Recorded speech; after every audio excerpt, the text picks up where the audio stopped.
আসসালামু আলাইকুম। আমি ডক্টর রাসনা হোসেন বলছি। এখন আমি আমাদের এই মাঝদিয়া মৌজাতে অবস্থান করছি। এখানে আখ লাগানো চলছে, অন্যান্য জমিতে অন্যান্য কাজ হচ্ছে, সেচের কাজও হচ্ছে। তো আমি আমার বিগত দিনের যে অবজারভেশন, সেটার বিশেষ করে ধানের চাষের ব্যাপারে, সেটার ব্যাপারে একটু আজকে কথা বলার চেষ্টা করতেছি। এটা হচ্ছে যে আমাদের এই এলাকা বলে না, বিভিন্ন এলাকাতে ধান চাষ যে হয়, বিভিন্ন জাতের ধান এখানে লাগানো হয়, বিনা বাড়ি বিভিন্ন জাতের, এবং সাধারণভাবে মানুষদের মধ্যে যে বিভিন্ন ধরনের ক্রসব্রিড ধান যেটা রয়েছে সেটা। কিন্তু এখানে একটা বিশেষ যে ধান চাষের যে একটা প্রবলেম, ধান চাষের ক্ষেত্রে যে কৃষকের যে ব্যথাগুলা, সেগুলো আসলে অ্যাড্রেস করার মতো অনেকে অনেক কিছু বলে। তারপরেও আমি এই জিনিসটা কিছু অ্যাড করতে চাচ্ছি আমার এক্সপিরিয়েন্স অনুযায়ী। সেটা হচ্ছে যে ধান চাষ করতে গেলে চারা দেওয়ার প্রয়োজন পড়ে। এই চারাটা যখন দেওয়ার প্রয়োজন পড়ে, তখন কারো কাছ থেকে মানুষ চারা কিনে নেয়, অথবা কারো কাছে সে নিজেই হয়তো চারা দিচ্ছে, বিভিন্ন জাতের ধান নিয়ে চারা দিচ্ছে। এই চারাটা দেওয়ার সময় লেবার খরচ আছে, এরপরে তাতে কিছু পানি দেওয়া, এটাতেও খরচ আছে, প্লাস সার যেটা আছে সেটাতে খরচ। তারপরে ধান যখন চারা অবস্থা থেকে রোপণ করা হয়, তখন প্রতি বিঘাতে 33%তে প্রায় 6 জন করে লেবার প্রয়োজন হয়। আর তাছাড়া চাষের প্রয়োজন তো হয়ই। তারপরে ক্লিনিং যেগুলো আছে, এখানে ঘাস বা আগাছা, এগুলোর জন্যে সার সহ লেবার সহ বেশ অনেক খরচ হয়। এরপরে দেখা যায় যে এই ধানের যে এটা বিভিন্ন সময় যে কীটনাশক দিতে হয়, তারপরে বিভিন্ন সময় বিভিন্ন ধরনের ছত্রাকনাশক দিতে হয়, এইগুলো সব দিতেও এখানে বেশ খরচের প্রয়োজন হয়। তো নিজে যদি নিজের জমি করে, নিজে যদি মেশিনের নেয়, সেক্ষেত্রে খরচ হয়তো কিছু কমে। কিন্তু দেখা গেছে যে আমার নিজের এক্সপিরিয়েন্সে যেটা দেখলাম, এবার আমি বিনা 25 ধান লাগিয়েছিলাম। বিনা 25 ধানের থিওরিটিক্যাল ইল্ড হওয়ার কথা 25 মনের মতো, 27 মনের মতো, কিন্তু আমি এটার বিঘাপতি ইল্ড খুবই কম পেয়েছি। যাই হোক, এখানে 3বার পানিতে ডুবে গেছিলো চারাটা বর্ষার মৌসুমে। সেটা বিভিন্ন কারণে, যে জমির আশেপাশে যে খাতটা থাকে সেটার নাব্যতার স্বল্পতার কারণে এই জিনিসটা হয়েছিল। কিন্তু এরপরেও যেটা দেখা গেছে যে এরপরে ধান কাটা বা ধান মাড়াই করা, এগুলো আবার একটা শর্তে এখানে বিভিন্ন জায়গায় কাজ করে। সেটা হচ্ছে যে 80 কাঠা ধান যদি হয়, তাহলে তার 14 কাঠা যারা মাড়াই করেন, যারা কাটেন ধান, তারা নেন। তার মানে এখানেও এটাও কৃষকের খরচের মধ্যে পড়ে। তারপরে আবার দেখা যায় যে এছাড়াও এখানে যারা মাড়াই করছেন, যাদের মেশিনটা ব্যবহার করা হয়, তারাও হচ্ছে 80 কাঠায় 2.5 কাঠা নেন। তার মানে আবার যিনি এটাকে উড়াই দিচ্ছেন, সেটাকে বলে এখানে হলার করা বলা হয়, অন্যান্য জায়গায় হয়তো অন্য টার্ম আছে, কিন্তু এইটাও দেখা যায় যে 80 কাঠাতে মোটামুটি 1-2 কাঠা তারা নেন। তো কথা হচ্ছে যে প্রতিটা পদেই কৃষক যিনি আছেন বা যিনি ইনভেস্টর আছেন, তিনি কিন্তু ক্রমাগত প্রতিটা জায়গাতে খরচ করতেছেন। যেমন আমি 25 ধানের যে ইল্ড এক্সপেক্ট করছিলাম, সেটা তো হলোই না। যাই হোক, তারপরে আমি দেখছি যে শুধুমাত্র টাকার হিসাবে প্রায় 10,000 টাকার মতো খরচ হয়েছে প্রতি বিঘাতে। এবার আমি 9 বিঘা ধান লাগাইছিলাম। এছাড়াও আনুষঙ্গিক খরচ দিয়ে দেখা গেছে প্রায় 1,05,000-এর মতো খরচ হয়েছে। পরবর্তীতে যে ধান আমি পেয়েছি বা যে খড় পেয়েছি, এখানেও বিশাল বাণিজ্য আছে, এখানেও বিশাল সিন্ডিকেট আছে। ধান মাড়াই করার সাথে সাথে অনেক ব্যাপারী আছে, পাইকারি ব্যাপারী, তারা এইগুলো কালেক্ট করে, এবং কালেক্ট করার সময় দেখা যায় যে ধানের চাতালে যে দামটা হয়, তার চেয়ে 200 টাকা কম করে কালেক্ট করে। ফলে কৃষক তিনি যে খরচটা করলেন, সেই খরচটা তো উঠেই না, উপরন্তু বিভিন্ন সময় বিভিন্ন খরচ দিয়ে যে বিঘা প্রতি আমার যে 10,000 খরচ হয়েছে, পরে দেখা গেছে যে না, বিঘা প্রতি আসলে 14,000 করে খরচ হয়ে গেছে সব কিছু বাদ দিয়ে। ফলে একটা বিশাল সমস্যার সৃষ্টি হয়ে থাকে।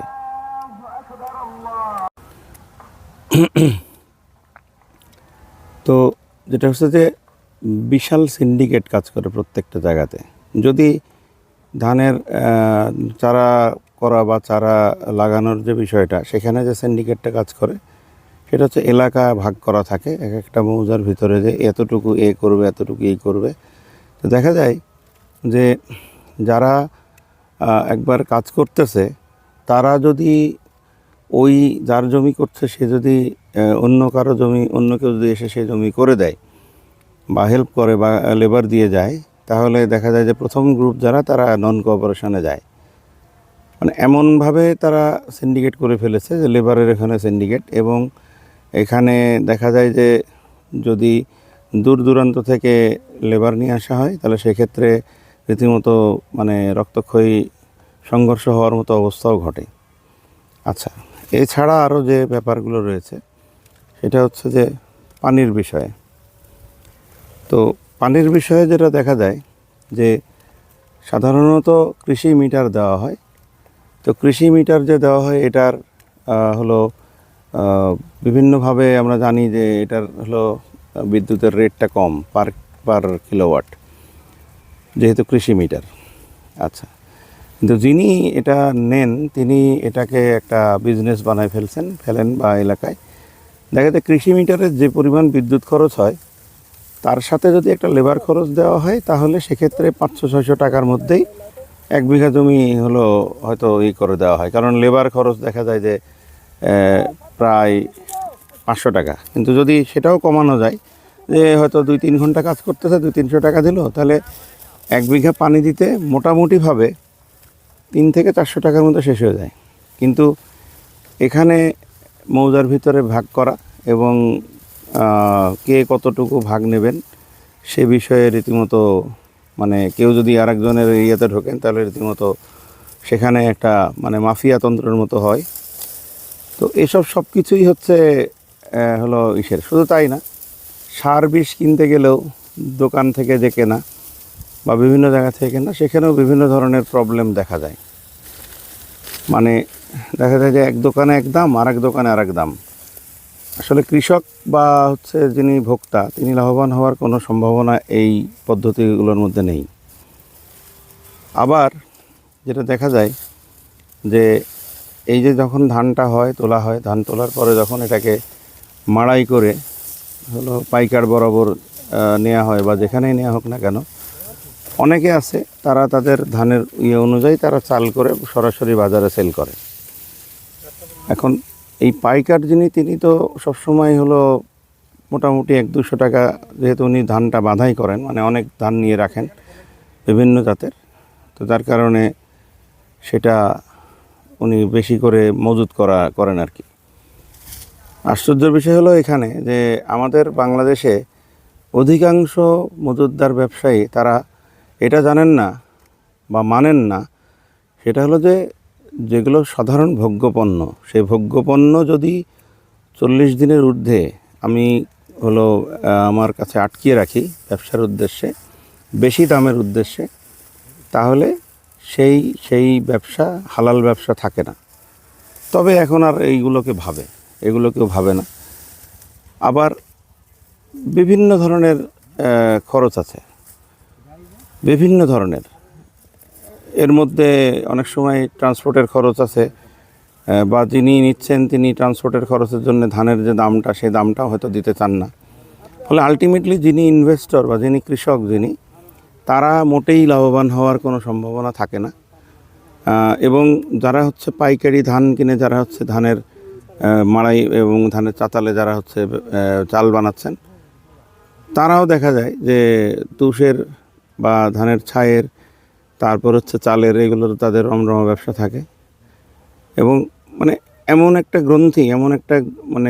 গ্রন্থিকে কিছুতেই হলো খোলা যাচ্ছে না, যায় না। যার কারণে যেটা হয় যে ধানের দাম কম থাকলেও চালের দাম বেশি থাকে। একটা খুব আশ্চর্য বিষয় যে চিকন ধান যেটা বিনা পঁচিশ, যেটা এবার আমি করেছিলাম সাম্পা ধান, এটাও করেছিলাম। এটা এমন যে 1400-1450 টাকা হচ্ছে এটার মন, অথচ এখান থেকে প্রায় 25 কেজি 22 কেজি মতো চাল পাওয়া যায়, বাকিটা গুঁড়া খুদ এগুলো পাওয়া যায়। কিন্তু দুঃখের বিষয় হচ্ছে এটাই যে এই ধানটা যদি, এই চালটা যদি 90 টাকা বা 100 টাকা কেজি দরেও বিক্রি হয়, তাহলে এর মেন মুনাফাটা কিন্তু যাচ্ছে হচ্ছে যিনি চালটা চাল হিসেবে বিক্রি করতেছেন, মানে যিনি হচ্ছে ধানের চাতাল নিয়ে চাল হিসেবে বিক্রি করছেন। কেননা মানে কৃষকের পর্যায়ে যে লাভ হবে বা যারা শ্রম দিচ্ছেন তাদের যে লাভ হবে, তাদের কোনো ধরনেরই ব্যবস্থা হয় না, কখনোই হয় না। ফলে না পেরে হয়তো মানুষ এইগুলো করছে, কিন্তু এই যে পানির সেচের ব্যবস্থা, তারপরে সার কীটনাশকের ব্যবস্থা, তারপরে কৃষি মেকানাইজেশন, এগুলো যদি সব ক্ষেত্রে এটাকে এক্সপান্ড করা যেত, সেক্ষেত্রে খরচ কমে আসতো। সেক্ষেত্রে খরচ কমে, যেমন বিএডিসির কাছ থেকে যখন সার পাওয়া যেত, তখন ফ্যাক্টরি মূল্যের জন্য কেজি প্রতি হতো 1 টাকা করে করা হতো, যেহেতু দুর্নীতি তখনও হচ্ছিল। তো এইসব বিষয়গুলো সবগুলোই কনসিডারেশনের মধ্যে আসা উচিত। আর বাংলাদেশে কৃষি মন্ত্রণালয় যেটা, এটা কেবল কৃষি মন্ত্রণালয়, কৃষি আসলে চেয়ার টেবিলে বসে এসি রুমের মধ্যে বসে কৃষি মন্ত্রণালয় হয় না। কেননা এই কৃষি জমিতেও অনেক সময় দেখা যায় যে বিভিন্ন ধরনের এলাকার দাদাগিরি, তারপরে জমি ঠেলাঠেলি, কে বেশি পাবে কে কম পাবে, এগুলো নিয়ে বিভিন্ন ধরনের সমস্যা থাকে। যার কারণে কৃষি কর্পোরেশন যদি হয় এবং সারা বাংলাদেশের সব জমি যদি হচ্ছে কৃষি কর্পোরেশনের তত্ত্বাবধানে থাকে, এবং যারা জমির ওনার তারাও যদি কর্পোরেশনের একটা ইন্টিগ্রেটেড পার্ট হয়ে যান, সেক্ষেত্রে বাংলাদেশে যেটা হবে যে কখন কোনটা উৎপাদন করা প্রয়োজন হবে, দেশের একটা নিয়ন্ত্রণ থাকবে। কেননা দেখা যাচ্ছে কুসুরের দাম বাড়তেছে, আখের দাম বাড়তেছে, সবাই শুধু আখ উৎপাদন করছে, ধানের করছে না।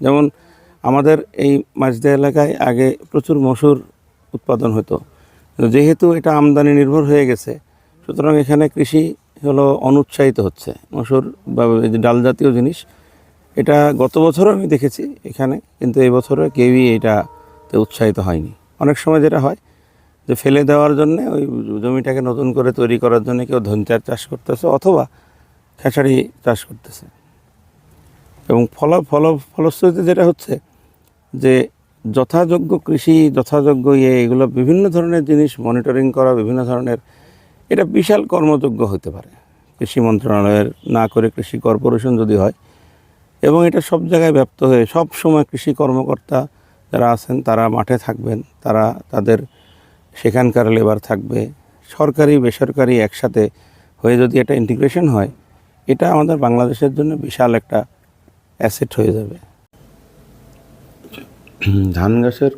ধান চাষের কৃষি সিন্ডিকেটটাতে কীভাবে হয় এটা একটু বলি। এটা হচ্ছে যখন ধানটা চারা হিসাবে দেওয়া হয়, তখন একটা খরচ হয়, এবং একটা নির্দিষ্ট অংশের চারা যদি নিতে হয় তাহলে প্রায় 180 টাকা দিতে হয়। দেখা যায় যে 1 বিঘা জমি লাগাতে গেলে 15টা এরকম প্রয়োজন হয়, চারার বেড প্রয়োজন হয়, বা 20টা চারার বেড প্রয়োজন হয়। অনেক সময় পাখি এগুলো নষ্ট করে ফেলে, ফলে সেটা বেশ পরিমাণ কিনতে হয়। এবং এটা যাই হোক একটা ব্যাপার, অথবা যদি নিজে চারা করে নেওয়া যায় তাহলে কৃষি অফিস থেকে এটা একটা সাপোর্ট পাওয়া যায় মোটামুটি রিজনেবল প্রাইসে। যেহেতু অনেক ট্রিটমেন্ট করতে হয়, অ্যান্টিফাঙ্গাল ট্রিটমেন্ট, তারপরে বীজ যাতে ম্যাক্সিমাম জার্মিনেশন হয়, সেজন্য মোটামুটিভাবে 40 থেকে 50 টাকার মধ্যে 1 কেজি পাওয়া যায় ধান। 1 বিঘার জন্য 6 কেজি 5-6 কেজি হলেই চলে। কিন্তু এর পূর্বে জমি প্রিপারেশনের জন্যে মোটামুটিভাবে 3 থেকে 4টা চাষের প্রয়োজন হয়। একটা চাষে যে পাওয়ার টিলার ব্যবহার করা হয় সেটাতে কম করে হলেও 400 টাকা করে খরচ হয়। এরপরে যদি পানি যদি দিতে হয়, যে সেচ আমি দিব, চারা করার সময় সেচ দেওয়া হয়, এটাকে এখানে দেখা যায় যে কৃষি মিটার আছে, কৃষি মিটারে অনেক সাশ্রয়ী বিদ্যুৎ খরচ, কিন্তু তারপরেও এটার বিষয়ে একটা সিন্ডিকেট আছে, যে একটা এলাকায়, এটা কিছুক্ষণ পূর্বেই উল্লেখ করেছি, এই সিন্ডিকেটটা দেখা যায় ঘন্টায় 300 টাকা নেয়, কেউ 200 টাকা নেয়। আবার দেখা যায় যে যদি কোনো এমন এমন কিছু হয় যে সেখানে দেখা যায় যে একবার পানি দেওয়ার জন্য একবার সে হয়তো পুরো মাঠ ভিজাই দেবে 1 বিঘা, সেটার জন্য সে 1000 টাকা করে নেয়। এটার জন্য হয়তো 2-3 ঘন্টা লাগতে পারে। এবং এইভাবে যদি 2-3 বার পানি দেওয়ার প্রয়োজন হয় ধানের ক্ষেতে, তাহলে দেখা যায় যে বা 4 বার, তাহলে 4000 টাকা এখানে চলে যায়। এরপরে যেটা হয় যে ধান শুধু যে বীজ, ধানকে মেনটেন করতে গেলে, পরিচর্যা করতে গেলে লেবার খরচ আছে। সেই লেবার খরচ, তার মানে সেটার আগাছা পরিষ্কার, তারপরে বীজ দেওয়া, এইসব সব যে বিষয়গুলো আছে, এগুলো যদি আমি ধরি, তাহলে দেখা যায় যে বীজ কেনা, তারপরে লেবার দিয়ে বীজ দেওয়ানো, বা নিজেও যদি দেওয়া যায়, তা এখানে মোটামুটিভাবে 1500 থেকে 2000 বা তার চেয়ে অনেক বেশি অনেক সময় খরচ হয়ে যায়। মিনিমাম 1 বিঘার প্রতি এটা হয়। আবার যদি বিষ দেওয়ার পরপরই কোনোভাবে বৃষ্টি কিছু হয়, তাহলে দেখা যায় যে সে বিষের কার্যকারিতা থাকে না, যার কারণে এটাকে আবার দিতে হয়। এরপরে যাই হোক, মোটামুটিভাবে এইভাবে করে মানে প্রায় যেটাকে বলা যায় যে সামগ্রিক একটা পদ্ধতি ব্যবহার করে কৃষকদেরকে মানে যাকে বলা হয় একটা চ্যালেঞ্জের মুখে ফেলে দেওয়া হচ্ছে। এবং এই চ্যালেঞ্জের মুখে ফেলে দেওয়া হচ্ছে, এখন মানুষ কিছু তো একটা করতে হবে। দেখা যায় যে লাভের লাভ যেটা হয়, ওই চাষ করার পরে কিছু ধান বিক্রি করার পরে তারপরে যেটা থাকে, ওটা হলো একটা বছরকার হয়তো 6 মাসের খাবার হয়ে যায়, ধানটা চালটা কিনতে হচ্ছে না, এইটা একটু লাভ হয়। এছাড়া আর তেমন কোনো লাভ হলো কৃষক সহসা তার আসে না। তো মানে সব দিক দিয়েই হলো, মানে কৃষিকাজ করতে গেলে পারে একটা বিশাল পদ্ধতিগত সন্ত্রাসের পাল্লায় পড়তে হয়। এবং এইটা থেকে যদি উত্তরণ না হয়, তাহলে কৃষি কখনোই উত্তরণ হবে না, কখনোই এটা সম্ভব না। কেননা আমি যখন আমার হায়ার ডিগ্রির জন্যে বেলজিয়ামে গিয়েছি, বা সেখান থেকে বিভিন্ন জায়গায় ভিজিট করতে গেলে সেখানে গিয়েছি, সেখানে দেখেছি যে কৃষক যারা আছে তারা হচ্ছে সর্বোচ্চ, মানে মানে অর্থনৈতিক চালিকা শক্তি শুধু নাই তা না, তারা রীতিমতো একটা দেশকে তারা রীতিমতো পরিচালিত করার মতো অবস্থা, কারণ অর্থনৈতিক মেন চাকাটাই তারা হলো চালায়। এবং তাদের যে রাজকীয় জীবনযাপন, সেটা দেখলে আসলে মনে হয় যে বাংলাদেশের যে কৃষক সমাজ, এরা যদি পদ্ধতিগতভাবে এই রাষ্ট্রীয় এই বিষয়গুলোকে যদি তারা ওভারকাম করতে না পারে, তাহলে কোনো দিনই এটা মানে কৃষিতে উন্নত হবে না তা না, কিন্তু অনেক কৃষক নিগ্রহের শিকার হবে। এবং এটা চলতে থাকবে যদি না এইসব বিষয়ে ইনিশিয়েটিভটা নেওয়া হয়। এবং এটা একদিনে হবে না, যেহেতু একটা পদ্ধতি দাঁড়ায় গেছে, অনেক দিনই হয়েছে, একটা এক্সিস্টিং একটা সিস্টেম। হতে পারে সেটা করাপ্টেড, হতে পারে সেটা ম্যালফাংশন, বাট এটাকে সঠিক পথে আনতে গেলে পারে বেশ কিছু কর্মকাণ্ডের প্রয়োজন আছে, এবং সেটা প্রশাসনিক শুধু নয়, রাষ্ট্রীয় পর্যায়েও এই ইনিশিয়েটিভটা নেওয়ার প্রয়োজন আছে। এবং এটা সংক্রান্ত কোনো ফিডব্যাক যদি প্রয়োজন হয়, তাহলে সেক্ষেত্রে অনেক যারা কৃষক যারা আছেন তাদের, বা যারা বিভিন্নভাবে মানুষের কাছে জমি বর্গা নিয়ে চাষাবাদ করেন, তাদের সবার মতামত নেওয়া যেতে পারে। এবং এইটা যদি সেভাবে নেওয়া হয়, তাহলে বাংলাদেশের কৃষিতে আরও উন্নতি করা সম্ভব, এবং সামগ্রিকভাবে আর্থসামাজিক অবস্থার পরিবর্তন সম্ভব।